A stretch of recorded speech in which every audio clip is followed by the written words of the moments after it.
इस क्वेश्चन में दिया गया दर्शाइए कि निम्नलिखित, आपको 3 सदिश दिए गए हैं, ये सदिश क्या है, मात्रक सदिश है। ठीक, हमें मतलब सिद्ध करना है कि ये तीनों सदिश क्या है, एक मात्रक सदिश। मात्रक सदिश किससे कहते हैं, जिसका माड क्या हो 1 के बराबर है, यानी कि उसका मात्रक सदिश क्या कहलाएगा, आपका 1 आएगा। ठीक ना, मान 1 के बराबर आ जाए तो जान लेना वो क्या होता है, मात्रक सदिश। तो इसमें हुआ क्या, जैसे इसे वेक्टर ए मान लेंगे, ठीक ना, और इसे वेक्टर बी मान लेंगे और इसे वेक्टर सी मान लेंगे। तीनों का अलग अलग मॉड निकालिए। जैसे हम वेक्टर ए का हम मॉड निकालेंगे, ठीक ना, मॉड निकालेंगे तो 1/7 ऐसे कॉमन है तो इसको कॉमन रहने दीजिए, ठीक ना। फिर आप लगाएंगे अंडर रूट इसका i के गुणांक का वर्ग और फिर 3 के और फिर ये 6 का, ओके। 1/7 हो गया अंडर रूट, ये आएगा 2 दूनी 4 और ये 9 और ये 36, ठीक ना। और इनको जोड़ लीजिए, कितना आएगा, अंडर रूट 49 का वर्गमूल कितना हो गया 7, ये 7 से 7 कट जाएगा 1 आया, ओके। तो इस तरह से यह क्या है, एक मात्रक सदिश है, ठीक ना, क्या है, मात्रक सदिश। यानी कि ऐसे आपको वेक्टर यानी वेक्टर बी का भी मॉड निकालेंगे तब भी इसका मान क्या आएगा, 1 आएगा। तो जो गिनती यानी कि कॉमन हो उसे कॉमन ही रखेंगे, या अंदर गुणा करके तब भी निकालेंगे तब भी वही आएगा, ठीक ना। तो इस तरह से आपको 1/7 यहाँ हमने लिख लिया। फिर अंडर रूट के अंदर क्या करना है आपको, 3 का वर्ग और फिर ये -6 का वर्ग और +2 का वर्ग, फिर वही आपका वैल्यू आएगा अंडर रूट 9 + 36 और +4, तो इस टोटल मिला के 49 आएगा, ओके। 49 का वर्गमूल कितना हो गया 7, ये 7 से 7 कैंसिल, 1 आया, यानी वेक्टर बी भी एक क्या है, मात्रक सदिश है, ठीक ना। और फिर इसी तरह से हम मॉड वेक्टर सी को निकाल लेंगे। मॉड वेक्टर सी बराबर क्या हो जाएगा, 1/7 अंडर रूट क्या होता है 6 का वर्ग और 2 का वर्ग और 3 का वर्ग, ये भी आपका वही आएगा, क्या आएगा, अंडर रूट 49 ही आएगा। वर्गमूल निकाल लेंगे, कितना आ जाएगा 7 से 7 कैंसिल हुआ, ये हुआ मॉड वेक्टर सी, ओके। तीनों का वैल्यू किसके बराबर आ गया, 1 के बराबर, तो जान लेंगे यह क्या है, एक मात्रक सदिश है, ठीक ना। तो ध्यान से सुनेंगे क्वेश्चन को, ठीक, इधर ध्यान से देखो। यदि आपको vector A plus vector B और vector A minus vector B बराबर 8 दिया है और कहा मॉड वेक्टर ए बराबर 8 मॉड वेक्टर बी हो, तो मॉड वेक्टर ए और मॉड वेक्टर बी का मान ज्ञात कीजिए। ये बहुत सिंपल सवाल होती है, ठीक ना। देखो इसमें क्या करते हैं, पहले आपको जो दिया गया vector A plus vector B और फिर ये आपको vector A minus vector B दिया है बराबर 8, ओके। तो अब इसमें ए प्लस बी का वही फार्मूला लगा लेंगे, ठीक ना। तो यहाँ पर क्या आएगा, यहाँ पर इसका जब भी करेंगे, देखो मॉड वेक्टर ए स्क्वायर, जब भी आपको वेक्टर ए डॉट वेक्टर ए लिखना हो तब आप उसे मॉड वेक्टर क्या लगा सकते हैं, होल स्क्वायर, ठीक है ना। ये दोनों आपस में क्या होते हैं, बराबर होता है। अगर vector B dot vector B है तब भी उसको आप लिख सकते हैं मॉड वेक्टर बी का होल स्क्वायर, ठीक ना। दोनों सेम होते हैं। जैसे कि आपको एक एग्जांपल भी दे देते हैं, वेक्टर ए बराबर मान लीजिए xi है और फिर y आपका j है प्लस zk है। इस तरह से अगर हम इनका a डॉट a निकालेंगे तो सेम यही रहेगा, तो i के साथ गुणा मतलब x का गुणा x स्क्वायर होगा ना। और फिर ऐसे आपका ऐसा नहीं समझ में आ रहा, मान लिख लो, ठीक ना, ऐसे yj और प्लस zk है, ठीक। फिर आपका डॉट में a है, फिर से वही मान लिखेंगे xi और फिर yj और फिर zk रखेंगे, ठीक ना। तो जैसे रखते हैं, अब देखो, अब x का गुणा x स्क्वायर, फिर इसका गुणा करेंगे क्या हो जाएगा y स्क्वायर, इसका गुणा करेंगे तो z स्क्वायर, ठीक ना। अब देखो ध्यान से, अगर मॉड a निकाला जाए तो अंडर रूट क्या होगा, x square plus y square plus z square, यही तो बनेगा इसका, ठीक ना। अब इसी का स्क्वायर कर देंगे तो मॉड वेक्टर a स्क्वायर बराबर इसका अंडर रूट हट जाएगा। अब देखो ये दोनों बराबर आए कि नहीं आए हैं, तो यानी कि हम कह सकते हैं vector a dot vector b की value, vector a dot vector a की वैल्यू मॉड a वेक्टर के क्या आता है, होल स्क्वायर, ठीक ना। अब तो कोई प्रॉब्लम नहीं होगी। इस तरह से आप कभी भी समान वेक्टर दिया हो, सदिश दिया हो, तो उसका डॉट में गुणा करेंगे तो मॉड वेक्टर ए के होल स्क्वायर के बराबर आता है, ठीक ना। इसीलिए हमने इसमें क्या लगा दिया, मॉड लगा दिया, ठीक ना। फिर आगे इसमें माइनस बी स्क्वायर यानी कि मॉड वेक्टर बी का होल स्क्वायर बराबर क्या हो गया 8। समीकरण 1 मान के छोड़ देंगे, आपको यहाँ दिया हुआ है, ठीक ना। क्या दिया है, मॉड वेक्टर ए के स्थान पे आप रख दीजिए, ठीक ना, कोई जरूरत नहीं है इसमें मान रख दीजिए। यहाँ पर रखेंगे 8 मॉड वेक्टर बी का होल स्क्वायर, ओके, यहाँ पर ऐसे ये हो गया, और फिर माइनस ये वेक्टर बी का होल स्क्वायर बराबर 8, ठीक ना। अब ये 8 यानी 64 हो जाएगा मॉड वेक्टर ये whole square minus vector B का होल स्क्वायर बराबर 8। अब इसको घटा देंगे, ये आ जाएगा 63 मॉड वेक्टर ए का होल स्क्वायर, ठीक ना, बराबर 8 आ गया। मॉड वेक्टर ए बी का होल स्क्वायर बराबर 8 बटे ये हो गया 63, ठीक है ना। इधर से वर्ग हटा दीजिए, मॉड वेक्टर बी बराबर कितना हो जाएगा 8 अंडर रूट लगा देना बटे 63, ओके। अगर इसका वर्गमूल भी निकालना चाहते हैं तो इसका वर्गमूल 2 हो जाएगा अंडर रूट 2, और इसका 7 9 63 3 रूट 7 हो जाएगा, ठीक ना। इस तरह से यानी कितना भी आप छोड़ देंगे तो कोई डाउट नहीं है, ठीक ना। इतना हो गया। अब देखो यहाँ के बाद से आपको क्या करना है, यही वैल्यू उठा के इसमें रख लेंगे। तो मॉड वेक्टर ए बराबर किसके इक्वल हो जाएगा 8, और उसके बाद यहाँ पर क्या लिख देंगे, ऐसे लगा देंगे अंडर रूट 8 बटे कितना हो गया 63, ओके।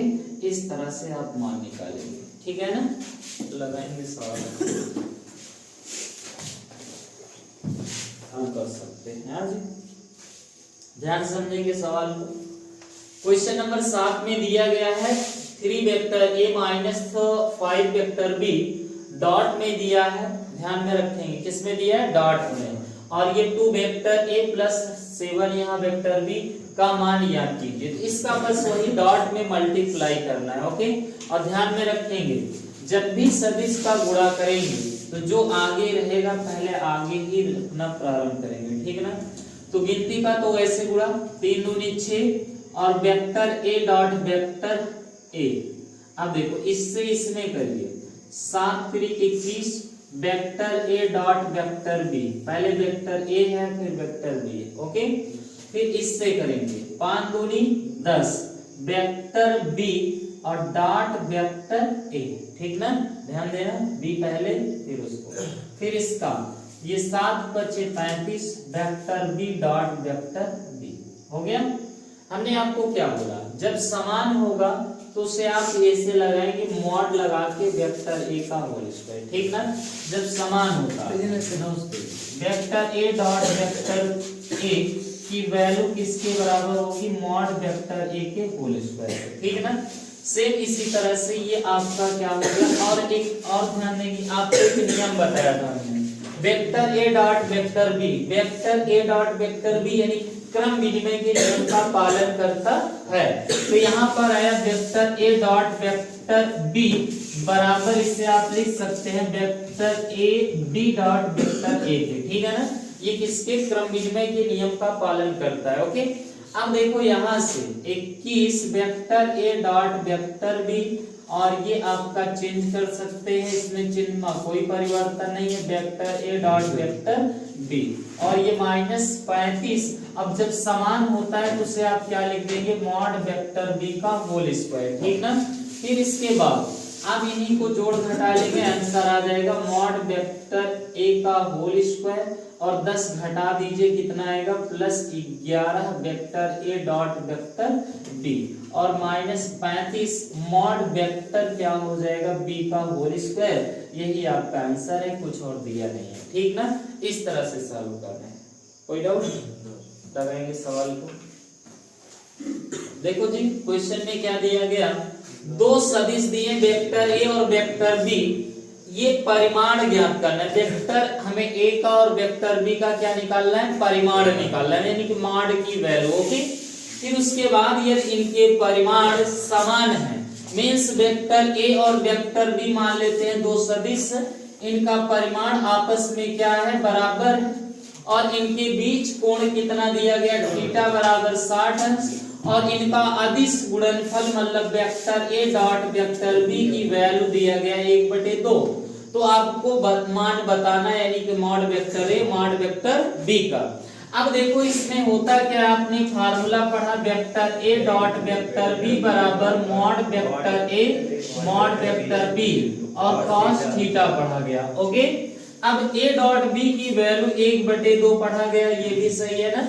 अब इसको बाद मॉड वेक्टर ए और मॉड वेक्टर बी के स्थान पे भी हम मॉड वेक्टर ए लिख सकते हैं, चूंकि समान है आपस में। ओके, क्या है, समान है। फिर उसके बाद यहाँ cos कितना हो गया, 60 अंश हो गया, ठीक ना।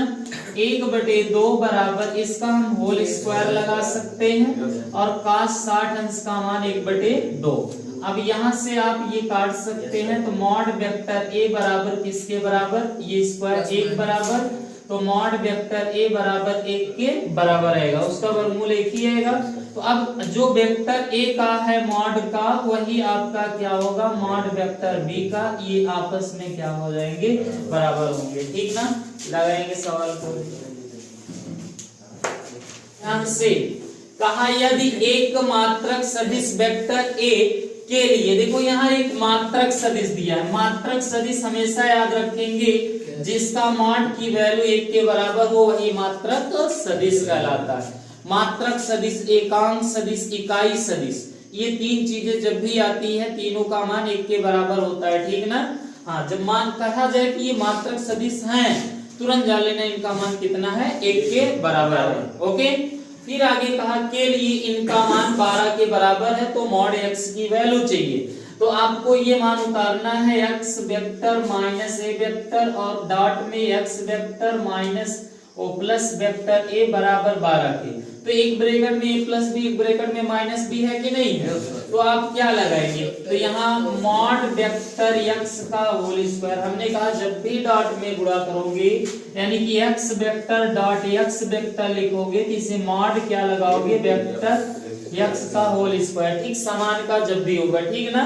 हाँ, इसके बाद आगे ऐसे सेम ये माइनस b a वेक्टर का होल स्क्वायर बराबर 12। अब देखो सिंपल सा, मॉड a वेक्टर की वैल्यू कितना है, 1 के बराबर, तो मॉड x वेक्टर माइनस 1 का स्क्वायर करेंगे, कोई डाउट नहीं है, 1 पे आएगा, बराबर 12। मॉड x वेक्टर स्क्वायर बराबर यहाँ 12 1 13 लिखेंगे, 13। ओके, अब यहाँ से मॉड x वेक्टर बराबर अंडर रूट कितना हो गया, 13। ये हुआ क्वेश्चन में, ठीक है ना। ओके, आंसर आ गया। लगाएंगे सवाल को इसको, ठीक ना। देखेंगे ध्यान से क्वेश्चन में क्या कहा, शिवा इधर ध्यान से देखो क्वेश्चन। यदि वेक्टर a बराबर इतना दिया गया, b बराबर और c बराबर इस प्रकार है कि जो आपके पास दिया गया वेक्टर a प्लस लैम्डा वेक्टर b और वेक्टर c पर वह क्या है, लंब है। तो लंब का पहले हमें प्रतिबंध पता होना चाहिए। लंब में अगर डॉट निकालते हैं तो इसकी वैल्यू 0 के बराबर होती है, ठीक ना। तो पहले हमें किसका मान चाहिए, हमें चाहिए वेक्टर a, ध्यान से, वेक्टर a प्लस लैम्डा और वेक्टर b के बराबर। तो वेक्टर a का मान दिया है 2i cap plus 2j cap plus 3k cap. Okay, अब इसके बाद प्लस लैम्डा और वेक्टर बी का मान minus i plus 2j plus k।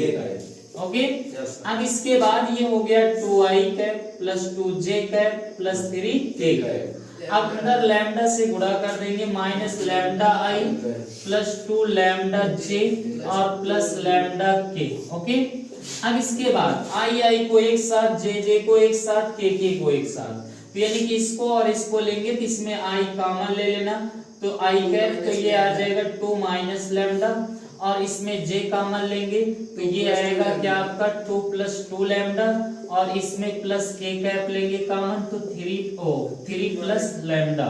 Okay, इस तरह से आपको आ गया वेक्टर a प्लस लैम्डा वेक्टर b के बराबर। ओके, अब आपको लिखना है चूंकि वेक्टर a और plus lambda vector b, okay, comma c vector क्या है, परस्पर क्या है, लंब, ठीक ना।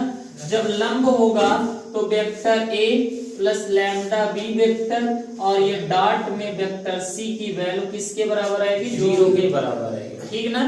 अब देखो यहाँ से इसकी वैल्यू हमें पता है, ये है क्या, i कैप और 2 माइनस लैम्डा प्लस j और +2 लैम्डा और प्लस के, और ये हो जाएगा 3 प्लस लैम्डा, और ये हो गया इतना हमें किसकी value, vector A plus lambda B vector. अब डॉट सी में, तो सी की जो वेक्टर दी गई वो कितना है आपको, ये दिया गया डॉट में, ओके, 3i कैप और प्लस j कैप, ओके, और इतना बराबर किसके आएगा, ये 0 के बराबर आएगा क्योंकि लंब है, ठीक ना। अब आगे देखेंगे आई के साथ में गुणा, तो आई हट जाएगा, क्या आएगा 3 और ब्रैकेट में 2 माइनस लैम्डा, ओके, क्योंकि आई डॉट आई की वैल्यू 1 के बराबर, हमने इसके पहले ही बताया, फार्मूला में सब बता दिया, ठीक ना।